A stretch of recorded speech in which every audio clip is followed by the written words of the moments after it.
Everybody, Sundays is my day off. So here I am making a video, but normally Sundays is my day off, but I thought I'd make a quick video just because sometimes things need to be said. I know, just because we're in a clown world, guys, we really are. So I don't want to repeat everything that's been said. I watched a video by Vindicator Strikes Back. Over to his channel. It's a great channel. And as you know, I don't like watching other people's content and then making content because it's an echo chamber thing. But it just so happens we've been looking at the same story at the same time. Not surprising, really, because it's a worldwide story, which is Starmer creating a peace summit to go and talk about Trump, right? The cock on that man is unbelievable. And I'm sorry about my language, but I don't know how else to put it. And he also walks around like a cockerel, you know?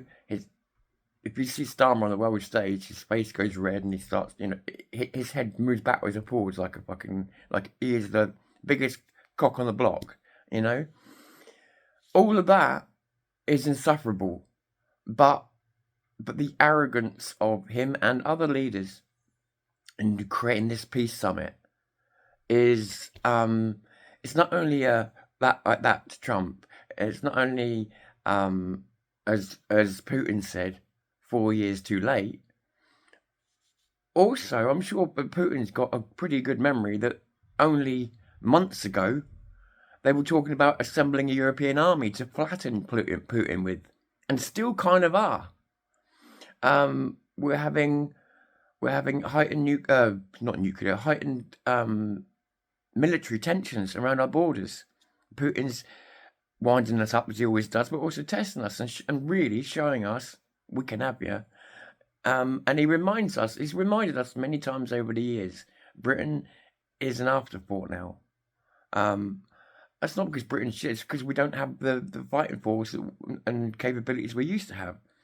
So he's more interested in Europe, but Starmer has to insert himself. And bear in mind, if there was a world war kickoff, which many have from proxy wars between two countries like Russia and Ukraine, if Putin was pushed into a corner, did feel like he needed to hit that button, Britain doesn't stand a chance. Like, there's other countries that would survive. Britain's not one of them. So this needs to be understood. The danger that Starmer puts us in when he walks around like we're the biggest country in the world. And what he's doing is he's doing it to spite, not just him, other leaders as well. They're doing it despite Trump. They're doing it despite the peace process. And whatever anybody wants to say, in the 4 years they've been warmongering, and they have been warmongering, they've been wanting to get more weapons to Ukraine, they've been wanting to put more money into Ukraine, more dead British Scotties that have gone over there who have already served their time, and encouraging all this aid and everything else to going over there, which we don't really have a business doing, and we don't have the economy to do that with anymore anyway, even if it was justified. So we've been through all this stuff. We know that literally whilst Trump was getting people to try and sit down at a peace table, Starmer and co and friends were trying to undo that, and did, and have successfully undone it multiple times. Keep whispering promises that they can't keep in Zelensky's ear, and Zelensky, rather than saying I need to sign a peace deal rather than lose my country, is going along with it because he's being promised all sorts of things from all sorts of sides. And whereas with Trump, he's just getting a reasonably cold shoulder.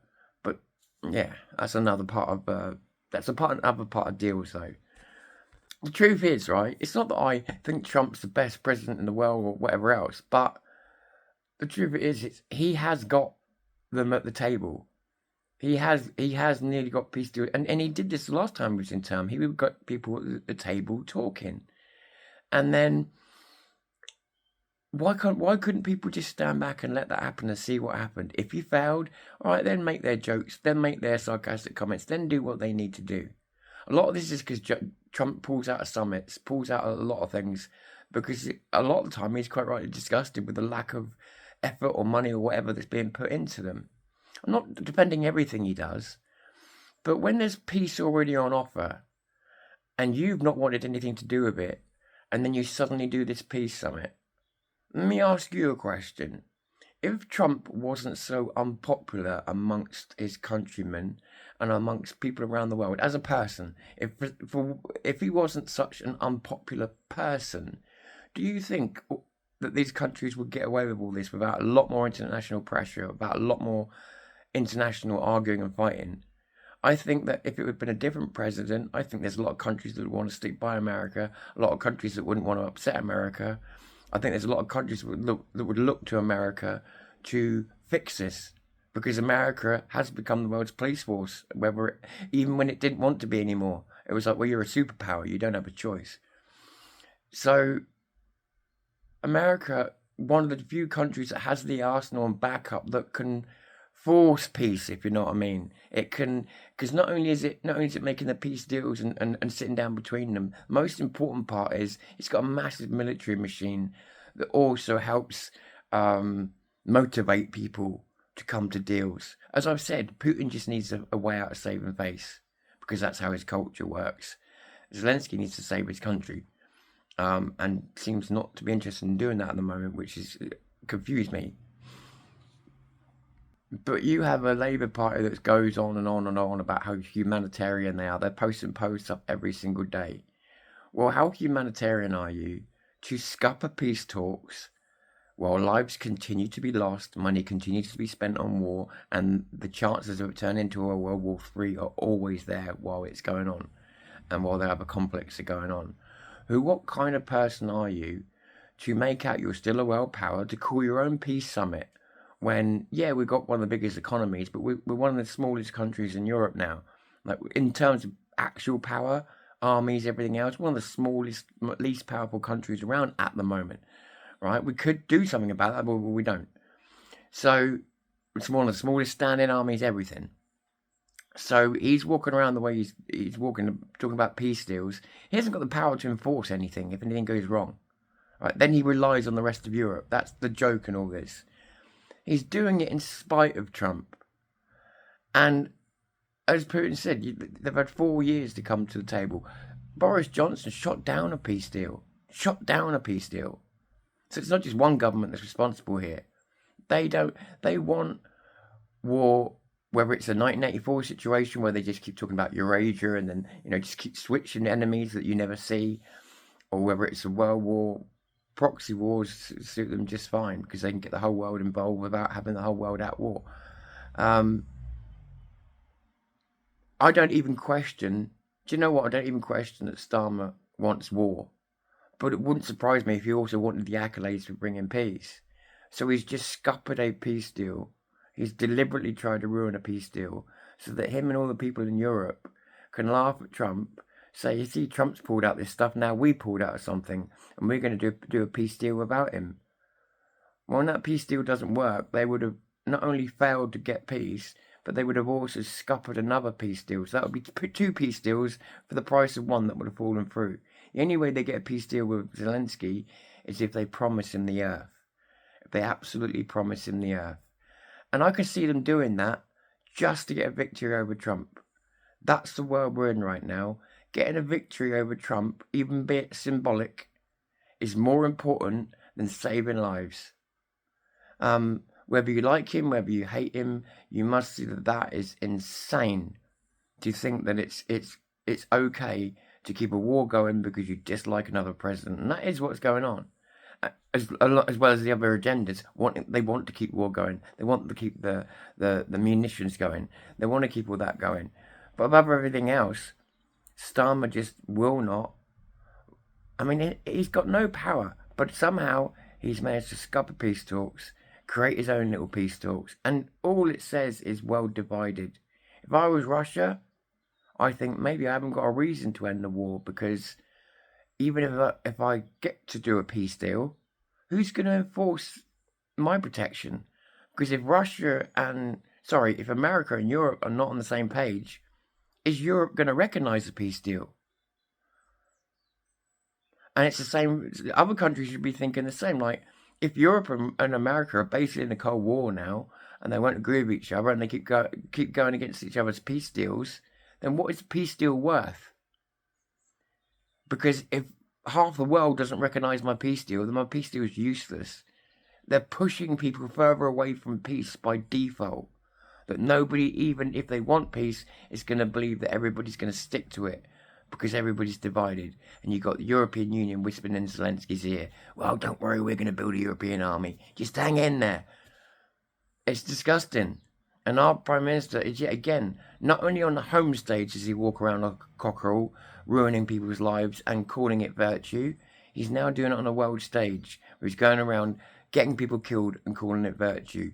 This man needs to be done for crimes against humanity. I mean that. He's lied and done enough so that it's not just derelict of duty, but he's now actually causing people harm. Like, he needs to be hauled up by the neck and pulled into a court. I truly believe that.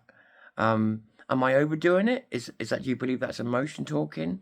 Or do you think that there's enough grounds now for Starmer to be pulled in that court? I don't know what the exact charge would be. I think there'd be a multitude of smaller charges. But he's a tyrant. He's a tyrant. And he clearly doesn't give a shit about peace. But he does care about looking good. Like, he was quite happy to fly around with Trump all summer, looking important. Remember that, yeah? Remember that, because he was quite happy to be flying around with Trump looking important. Now he wants to be seen as the head of the anti-Trump government movements. And the other thing as well is one thing we've always known.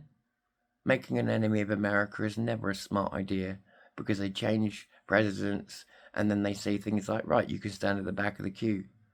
Had it before. When Democrats get in, the Democrats don't particularly like the British anyway, but how they treat us can really greatly depend on us. So again, it's a lack of thinking forward as well. We're supposed to have done a Brexit, which, if you believe that, whatever, but if we had done a clear, successful Brexit, then we would have done every single thing possible to ruin all trade deals with any other country outside of that, wouldn't we? It's absolutely insane. And yeah, our country's a joke. Our country is taking chances with its very survival, and also getting other countries to do the same thing. It's like nobody just doesn't care. It's like people just don't care anymore. They're prepared, like Starmer is prepared to put his ego before the survival of his country or the survival of Ukraine or anything else. By the way, I'm not on Ukraine's side. I'm not anyone's side in this. I'm just against our government and the way it's behaving. They're getting to be no more than common street thugs, you know. Anyway, I don't really record on days like today, but I can't get out today. I'm on a hill, so it doesn't flood where I am, hopefully, but everywhere else is downhill from where I am. So it's like a moat. It's like a giant moat. So everywhere is just flooded. All the fields I normally walk are flooded so much that I can't even walk on them. So I'm stuck in. Poor dog's stuck in with me today. So she's on there. Look. So we're both soaking. We can't get out. It's not even taking an umbrella out kind of thing. It's like the ground is the moment you get to the place where we walk, the grass is sticking out the water, you know, so we can't get anywhere. So it's unfortunate. But I have got to stop doing the thing. It really does annoy me. Just as an aside, Tommy Robinson was doing the thing at Christmas for people to go up and to put the Christ back into Christmas. I wonder how many of you are actually even considering that. For me, that was nope, it's not a protest, and I don't have the money for that just to be wasted on that kind of thing. I just don't, you know, and not being a particularly religious person. I do understand putting the Christ back in Christmas and all that, yeah, maybe that will actually take away from some of the marketing of Christmas, so I'm all for it, but not being a particularly religious person, and the last time I went to something and it was just all hardcore religion, not just religion, hardcore religion, it's sort of a bit, yeah, I don't want to go anywhere. I'm going to get trapped in that again. It's difficult. Like I say, most people who are religious in this movement are really thoughtful, but some people aren't, and you can end up being trapped in what feels like a wave of, I don't even know what to call it, but yeah, when you're not religious, it's quite difficult. And again, I'm very, very tolerant of religion and stuff, so I can sit and listen to Christians all day long. It just depends how they talk, you know. And most people are decent. It's just the ones that insist on you believing it or insist on telling you more than you want to know, you know. Very, very rare. And that's, by the way, that's people of all religion. And I don't go on about my atheism. Like, I notice a lot of people turn atheism into a church. It's the church of atheism. I don't go on about that either, because why go on about something that you don't believe? It doesn't make any sense. But people go on about atheism, and then they include anarchy and all these other things and join it onto the word atheism. It's like, that's not what it means. It just means a lack of belief in something. So anyway, getting off track. There's someone on here put Peta UK on X. Your beef Wellington had a family. Your beef Wellington had a family. Your beef Wellington had a family. Your beef Wellington had a family. Your beef Wellington had a family. And then Vindicator's answer, they tasted good too. Good on you, Vin. So I said to you yesterday, has Starmer done the impossible and turned the destruction of the Labour Party, which surely that's what it was. When Starmer got in, he upset his core voters, he upset the real, true Labour voters, he upset everybody other than a couple of unions. So it was assumed by many of us that he would have destroyed his party should we get to another election, should we even get there. And some of us are very, very suspect about whether we get to another election. Especially look at the elections that he's holding back. So he says, sorry, this person here just said, something tells me in 2029 we will not see a right-wing prime minister leading this country. The right is extremely divided by views, divided by ideology, divided by race and ethnicity, divided by definitions, divided by religion, you already said that, and divided by political parties. The left does not have this, many subgroups. If we continue this route, the left will win. I agree with this. I mean, don't forget Jeremy Corbyn launched his new parties. You've got the Greens, Labour, and Jeremy Corbyn. So they are splitting the left. But they are right. We've got probably 5, 6 major main parties on the right. They've introduced religion back onto the scene, which does unfortunately divide, because our country is only about 17% people who are believe in God, which means that you do the maths. That's so it potentially alienates people, but also I believe it gives the others a way of keeping their weapon.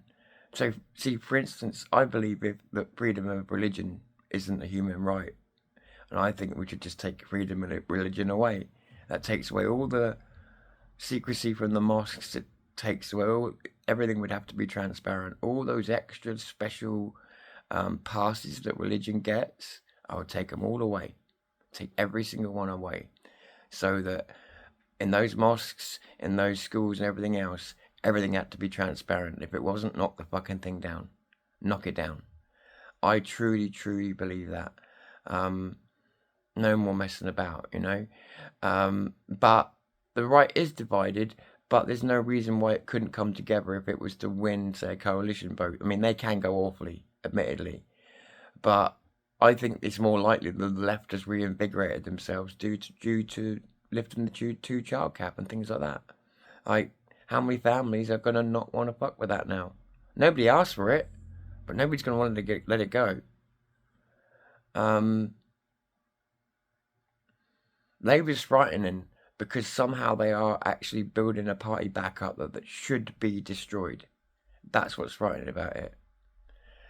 And just as a side note, before I go, I'm noticing that every day on X, there's hundreds of YouTube channels that have been taken down, and YouTube go, oh, my mistake, sometimes, and they've taken down 100,000 videos and stuff. Not 100,000 subscriber channels, and it's getting worse on there.